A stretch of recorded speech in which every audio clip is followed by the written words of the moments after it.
Hello guys, in this video I am going to show you how to check out timetables on the Thai Airways application. But first I just want to mention, don't forget to subscribe to my channel, because at 10,000 subscribers I am going to show you my whole YouTube revenue statistics and growth strategy, how to make money online. Now let's jump into it.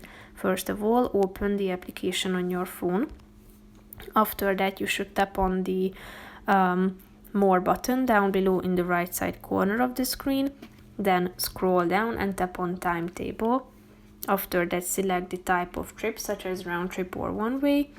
Select the departure point. You can either type it in into the search bar, and then you should select the arrival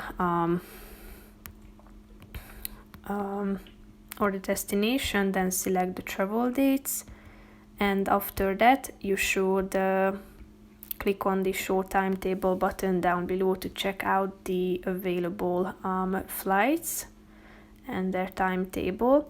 So here you can find your search, and the available timetables can be checked out here. As you scroll down, you can see the results here.